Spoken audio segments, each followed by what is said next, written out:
नमस्कार, स्वागत है आप सभी का YBN बिहार झारखंड में। मैं हूं आपके साथ मुदिता त्रिपाठी। अचानक एक खबर सब कुछ बदल देती है।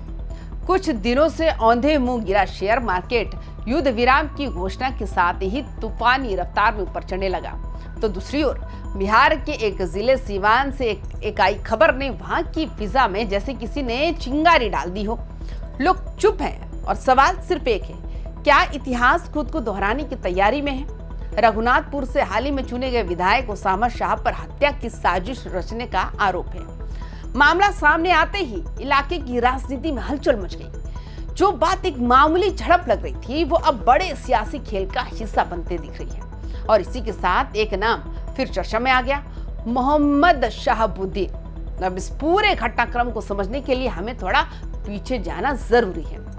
सीवान की राजनीति में शहाबुद्दीन का नाम सिर्फ एक नेता का नहीं बल्कि एक दौर का प्रतीक रहा है। एक ऐसा दौर जहां सत्ता, दबदबा और विवाद एक साथ चलते थे।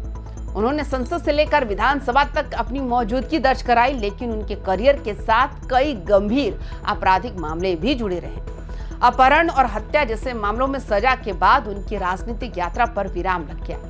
साल 2021 में उनकी मौत के बाद लगा कि ये अध्याय खत्म हो चुका है, लेकिन असल में कहानी वही खत्म नहीं हुई थी, बस किरदार बदलने वाले थे। शहाबुद्दीन के बाद उनकी पत्नी हिना शाहब ने मोर्चा संभाला। उन्होंने लगातार चुनाव लड़े, लेकिन जीत उनके हाथ नहीं लगी। इसके बावजूद परिवार की राजनीतिक पकड़ ढीली नहीं पड़ी और फिर एंट्री हुई नए चेहरे की, ओसामा शाहब की। विदेश से पढ़ाई करके लौटे ओसामा ने राजनीति में कदम रखा और बहुत जल्द सुर्खियों में आ गए। 2025 के विधानसभा चुनाव में उन्हें आरजेडी से टिकट मिला और उन्होंने जीत भी दर्ज की। ये जीत सिर्फ एक चुनावी नतीजा नहीं थी, बल्कि एक संकेत भी थी कि शहाबुद्दीन परिवार का प्रभाव अब भी खत्म नहीं हुआ है। लेकिन जीत के साथ विवाद भी उनका पीछा करते रहे। पहले से ही उन पर कई आपराधिक मामले दर्ज थे। जमीन विवाद से लेकर फायरिंग और धमकी जैसे आरोपों ने उनकी छवि को घेरे रखा और अब कहानी में एक नया मोड़ आ चुका है। हाल ही में बाहुबली छवि वाले नेता चंदन सिंह ने आरोप लगाया कि उनके खिलाफ हत्या की साजिश रची गई, जिसमें ओसामा शाहब का नाम सामने आया। शिकायत दर्ज होते ही पुलिस हरकत में आ गई।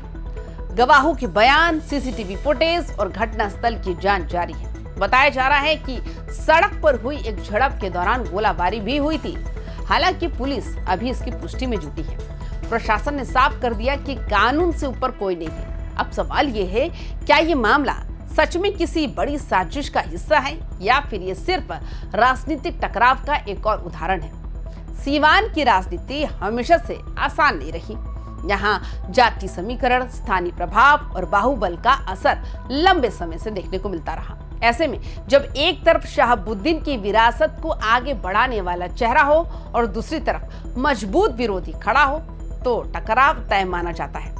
आज की स्थिति में लोग दो हिस्सों में बंटे नजर आते हैं। कुछ इसे पुराने दौर की वापसी मान रहे हैं, तो कुछ इसे महज राजनीतिक आरोप प्रत्यारोप कह रहे हैं। लेकिन असली जवाब अभी सामने नहीं आया, क्योंकि ये कहानी अभी अधूरी है। जांच जारी है, अदालत का फैसला आना बाकी है और सबसे अहम, जनता का भरोसा किस तरफ जाएगा ये भी तय होना बाकी है। फिलहाल इतना जरूर है कि सीवान एक बार फिर सुर्खियों में है और इस बार भी वजह वही पुरानी है, सत्ता, संघर्ष और साय। आने वाले दिनों में ये साफ हो जाएगा कि ये सिर्फ एक विवाद था या फिर एक नए अध्याय की शुरुआत। तो आपकी क्या राय है? आप हमें अपनी राय कमेंट्स करके जरूर बताएं। बाकी तमाम खबरों के लिए देखते रहिए YBN बिहार झारखंड। नमस्कार।